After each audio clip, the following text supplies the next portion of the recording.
Feminists are calling for women to go on a sex strike March 8th to protest Donald Trump. And you know what that means. That's right. Women who support Donald Trump are going to be getting a lot of action.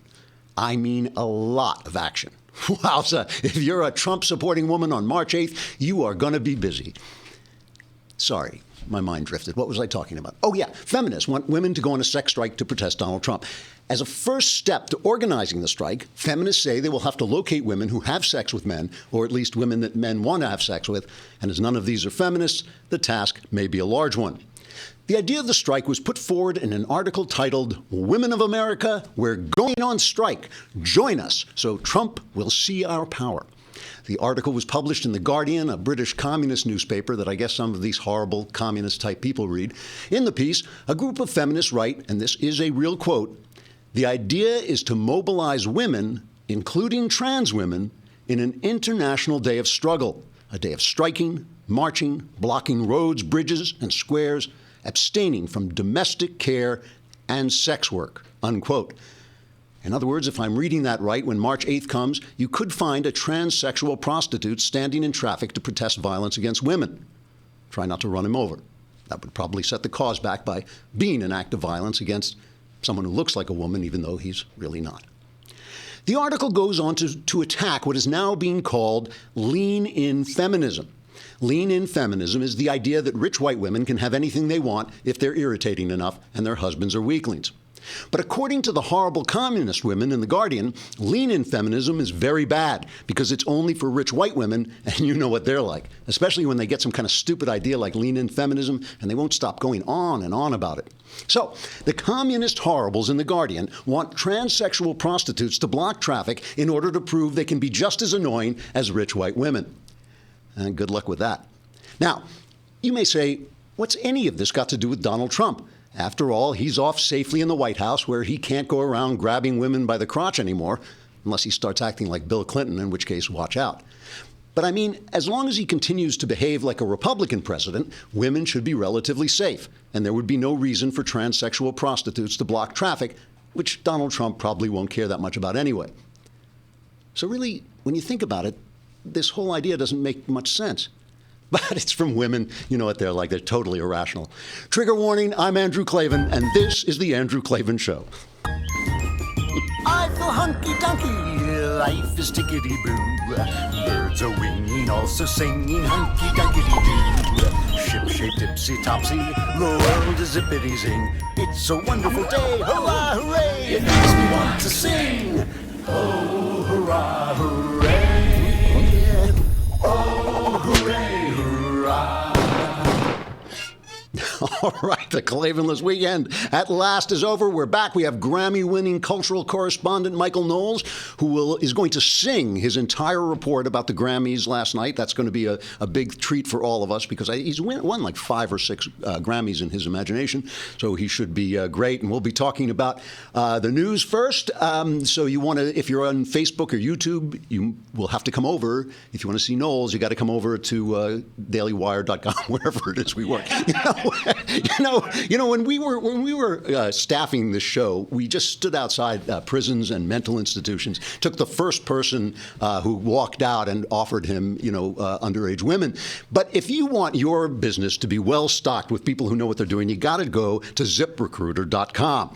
Okay, with ZipRecruiter.com, you can post your job to 200 plus job sites, including social media networks like Facebook and Twitter, all with a single click. Much better than the prisons and insane asylums. Find candidates in any city or industry nationwide. Just post once and watch your qualified candidates roll in to ZipRecruiter's easy-to-use interface. You don't have to juggle emails or calls to your office. You quickly screen the candidates, rate them, and hire the right person fast. Find out today why ZipRecruiter has been used by Fortune 100 companies and thousands of small and medium-sized businesses as well. And right now, I don't even know why I have to convince people to do this when they're giving it away, right?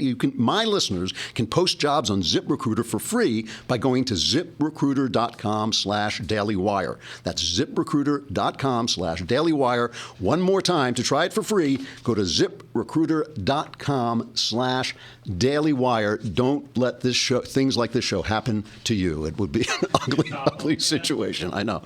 All right. Well, it gives us that certain je ne sais quoi, which I think is French for criminal incompetence. So all right. So I don't know.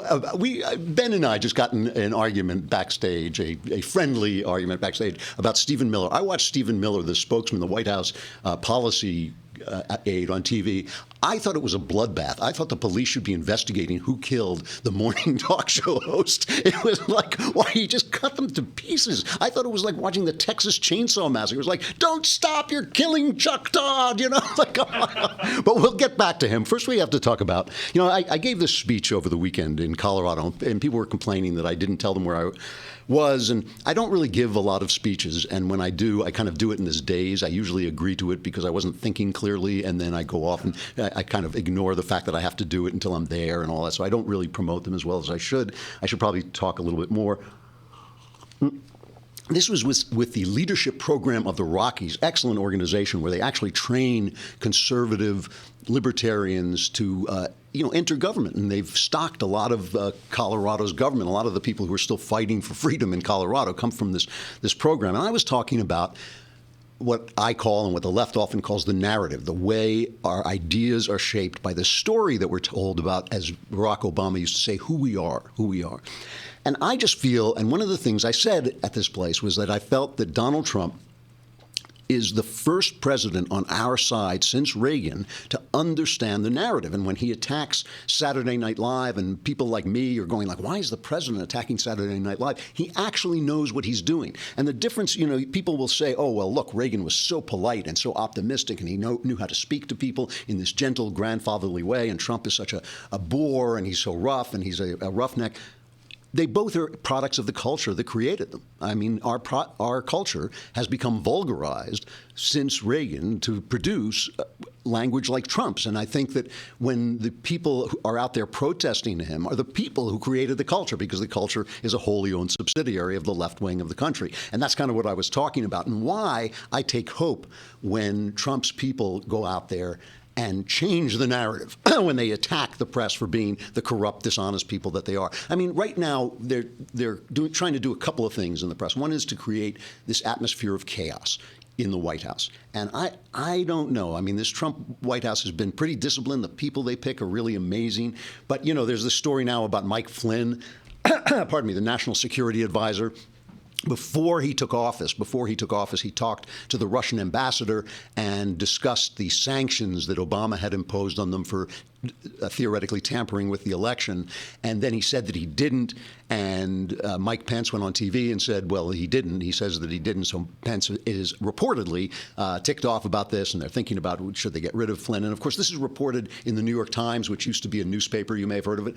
Turmoil from the top down at the National Security Council.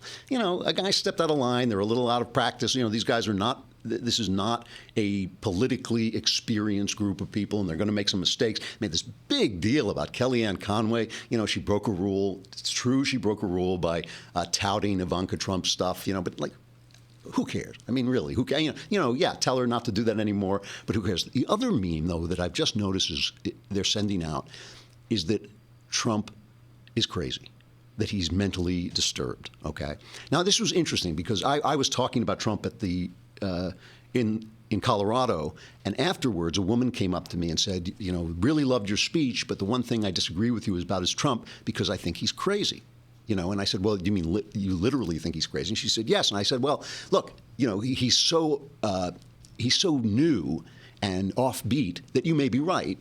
But there's little things that kind of tend to testify against that, like his success in business, his success on TV, his success in the campaigns, and the fact that his children don't seem to me to be emotional wrecks. They seem, all of them, to be very poised and put together. And if your father is crazy, as I can tell you, if your father is crazy, you don't really turn out like that. But the way they push this, I just want to talk about how these narratives are created. what they do first is they put it on entertainment shows. They make jokes about it, and they'll put up posters on the street. My friend Owen Brennan over at Madison McQueen talks about this a little bit. That those create the borders, the borders of what we're allowed to say seriously. So take a look at Bill Maher, who was talking to comedian Al Franken, who now I guess we have to call elected comedian Al Franken. And Maher says to him, you sit around and you have private lunches with Republicans. What are these Republicans telling you about Donald Trump? And here is Franken's response. To give us a little insight into what's happening behind the scenes. Well, there's a range. In what they'll say. And some will say that he's not right mentally. And then some are harsher. No, that's not fair. All right. That was cheap. That was cheap. There are some who, I guess, don't talk to me. And, I haven't heard a lot of good things, and I've heard some great concern about the president's temperament. Okay, so, now we have to let Franken off the hook. It's not like he's a senator. He is a comedian. All right. Oh, wait, he is. No, but this is the way they establish the borders of what is appropriate to say. He's calling the president crazy. He's saying the president of the United States is insane. So now Brian Stelter, this reliable anti-Trump crusader on CNN, who actually thinks he's reporting the news, he actually thinks he's telling the whole story. He has Andrew Sullivan. Does anybody remember Andrew Sullivan? Andrew Sullivan had this big blog, and the thing was he was supposed to be a gay conservative, and that's only half true. I mean, he is gay, but he's not a conservative. And Brian Stelter, and he's selling the same thing to Brian Stelter. He wrote an article saying that Trump was unbalanced, and he talked about the murder rate, and the murder rate wasn't what he said it was, and he's obviously a congenital liar, and he is mentally unbalanced. And Stelter's question is, gee, why isn't everybody reporting this? That's big news that the president's crazy. So listen to this. But you're taking it a couple of steps further by questioning his mental stability. And I wonder why you think that's not being said more often on television or in columns like your own. Do you feel like you're a bit alone on this issue? And if so, why? Well, I think others are picking up on it. Certainly, if you're not on camera or not writing, people are talking about this all the time.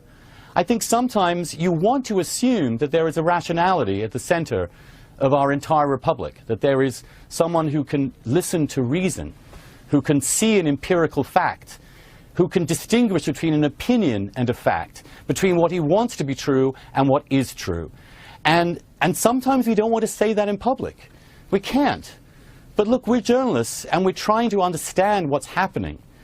And if we don't just simply say what's in front of our eyes, what use are we?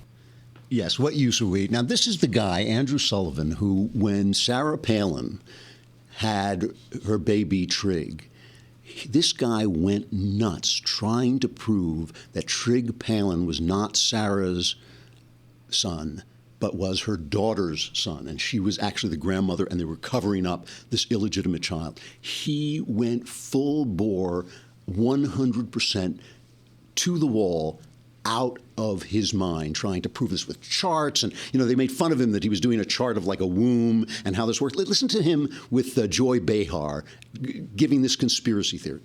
There are so many bizarre questions, including this extraordinary story of the birth of Trig, which is on any basis extraordinarily hard to believe the way she's told it. Maybe there is some truth there that we don't fully know. Well, what has she said?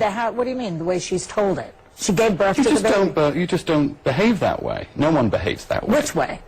No one is 8 months pregnant, thousands of miles away from home, as she says, in a hotel room in Dallas.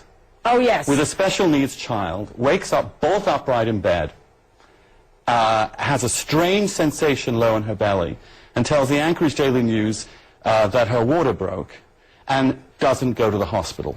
No one does that. Oh, that's a very interesting point. No one point. ever does that, let alone then give a speech. In her own book, she says she gives a speech while she's having contractions. I see. She tells a joke in the speech. She says, big laughs, more contractions. Is no one investigating this? She's No. getting a pass on a lot of things. The mainstream media didn't do any investigation of the plausibility of this story.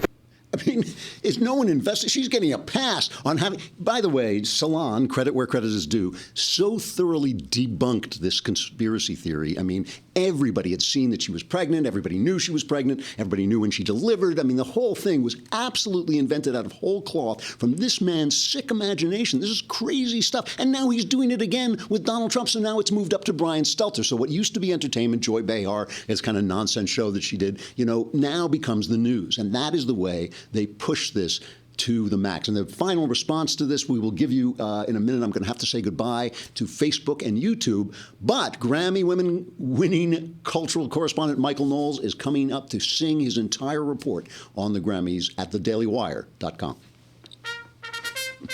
Hope you're getting your voice.